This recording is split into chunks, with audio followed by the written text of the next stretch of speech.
L'Iran a refusé d'arrêter l'enrichissement de l'uranium lors des négociations avec les États-Unis, compromettant tout accord nucléaire futur. Parallèlement, les deux parties ont indiqué être prêtes à poursuivre les contacts diplomatiques pour réduire le risque d'escalade militaire de Washington. Mais au même moment, le Royaume-Uni a rapidement déployé son aviation au Moyen-Orient, ayant reçu un signal concernant la préparation d'une frappe contre l'Iran. Et dès mercredi, le Premier ministre d'Israël s'envole d'urgence à Washington pour une rencontre avec Donald Trump. Cette rencontre était prévue pour le 18 février, mais Netanyahou a demandé à avancer la date d'une semaine, et c'est un point très important. Dans cette émission, j'expliquerai pourquoi. Mais ce n'est pas tout. Des sources ont indiqué que les négociateurs américains ont précisé à l'Iran les conséquences d'une attaque en cas d'échec des négociations. Et à Téhéran, ils ont essayé de s'en sortir en déclarant que l'Iran était prêt à fournir aux États-Unis un certain document avec des garanties qu'ils ne produiront jamais d'armes nucléaires. Nous allons parler des dernières nouvelles sur l'Iran dans cette émission. Je suis Alexei Petchi, discutons-en ensemble. Avant de commencer, abonnez-vous à la chaîne, mettez un like, laissez un commentaire et suivez ma chaîne Telegram Petchi News. Le lien se trouve dans la description de cette vidéo. Les négociateurs américains ont déclaré que l'Iran a refusé d'arrêter l'enrichissement d'uranium lors des discussions avec les États-Unis vendredi, faisant échouer la négociation. Lors des négociations qui ont eu lieu vendredi à Oman entre des hauts représentants des États-Unis et de l'Iran, Téhéran a confirmé sa position de refus de cesser l'enrichissement de combustible nucléaire. Les deux parties ont aussi suggéré être prêtes à poursuivre les contacts diplomatiques pour éviter une guerre. De plus, comme l'ont rapporté les médias d'État iraniens, le ministre des Affaires étrangères de l'Iran, Abbas Araghchi, a déclaré à la partie américaine que l'Iran n'avait pas l'intention d'arrêter l'enrichissement de l'uranium ni de transférer les installations correspondantes hors du pays. Ainsi, Téhéran a rejeté l'une des principales exigences des États-Unis à ce sujet. Le ministre des Affaires étrangères de l'Iran, Abbas Araghchi, insiste sur le fait que l'enrichissement de l'uranium est un droit inaliénable de Téhéran. Mais il est prêt à conclure un certain accord qui devrait rassurer les États-Unis sur cette question. L'Iran est prêt à inscrire dans l'accord que Téhéran continuera à enrichir de l'uranium, mais n'ira pas jusqu'à fabriquer des armes nucléaires. Voici la citation d'Araghchi. L'enrichissement de l'uranium est notre droit inaliénable, un droit qui doit être maintenu. Même les bombardements n'ont pas pu détruire nos capacités. Nous sommes prêts à conclure un accord rassurant.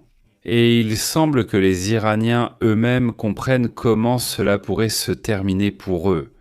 C'est pourquoi Abbas Araghchi a déclaré que l'Iran frapperait les bases américaines au Moyen-Orient si les troupes américaines concentrées dans la région attaquaient l'Iran.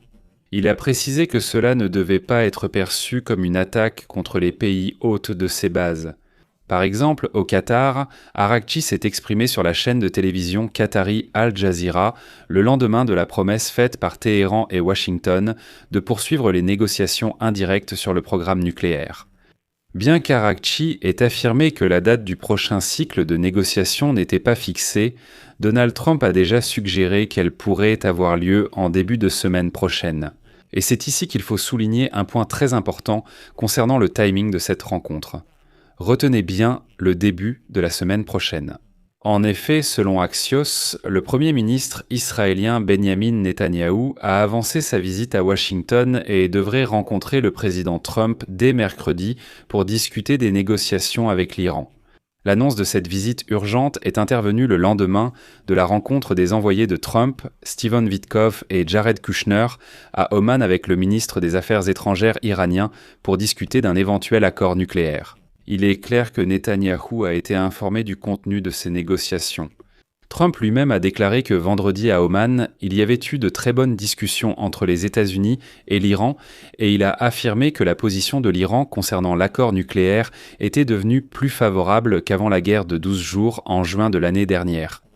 Mais Netanyahou n'est pas du tout enthousiaste à ce sujet. Il craint que les États-Unis puissent de conclure avec l'Iran un accord nucléaire très spécialisé, qui ne tiendrait pas compte des autres intérêts israéliens. Par exemple, réduire le programme balistique iranien et éliminer les forces par procuration régionale. C'est-à-dire qu'il ne faudrait pas que l'Iran soutienne là-bas le Hamas, le Hezbollah, les Houthis et ainsi de suite. Et le fait est qu'au départ, Netanyahou avait prévu de rencontrer Trump à la Maison-Blanche le 18 février, et donc il va être question de quelque chose de vraiment important, parce qu'en fait, il arrive à Washington avec une semaine d'avance. Je pense que ce n'est qu'après cette rencontre que les Américains verront les Iraniens. Voici un autre point intéressant, juste après les négociations avec les Iraniens à Oman. Les envoyés spéciaux de Trump, Jared Kushner et Steven Witkoff, ont visité samedi le porte-avions USS Abraham Lincoln, stationné en mer d'Arabie près des côtes iraniennes, et qui pourrait devenir la principale force de frappe lors d'une attaque contre l'Iran. Et il est important de noter que Kushner et Witkoff ont visité ce porte-avions avec le commandant du commandement central des États-Unis, l'amiral Brad Cooper, qui dirigera l'attaque si elle a lieu. Comme l'a indiqué la Maison-Blanche, la visite sur le porte-avions visait à montrer à l'Iran que Trump a d'autres options si les négociations échouent. Je rappelle que Trump a menacé de frapper l'Iran après le renforcement des forces navales américaines dans la région, exigeant de l'Iran qu'il renonce à l'enrichissement d'uranium, ce qui pourrait mener à la création d'armes nucléaires ainsi qu'à l'arrêt du développement de missiles balistiques et du soutien aux groupes armés dans toute la région. Téhéran nie vouloir utiliser le combustible nucléaire à des fins militaires, mais refuse de renoncer à l'enrichissement de l'uranium. En juin de l'année dernière, les États-Unis ont déjà bombardé des sites nucléaires iraniens, rejoignant ainsi la phase finale de la campagne de bombardement de 12 jours menée par Israël. À l'époque, la réponse de l'Iran incluait une frappe de missiles sur une base américaine au Qatar, en bons termes avec Téhéran et Washington. Aujourd'hui, le ministre Araqchi a déclaré « En cas de nouvelle attaque américaine, les conséquences seront similaires. Il sera impossible d'attaquer le territoire américain, mais nous viserons leurs bases dans la région. Nous n'attaquerons pas les pays voisins, mais nous ciblerons les bases américaines situées sur leur territoire. » Il y a une grande différence entre ces deux choses. Selon Axios, les négociateurs américains ont précisé à l'Iran à quoi ressemblerait une attaque si le processus de négociation échouait. À ce moment, Donald Trump a affirmé que les négociations demandèrent du temps. Les États-Unis ne sont pas pressés, mais prêts à agir. Et je terminerai cette émission par une citation de Donald Trump. « Tu dois adopter une position. » Nous avons encore beaucoup de temps. Si vous vous souvenez du Venezuela, nous avons attendu un peu, et nous ne sommes pas pressés. Nous avons de bonnes négociations avec l'Iran, les résultats sont attendus aujourd'hui et nous nous reverrons début de semaine prochaine.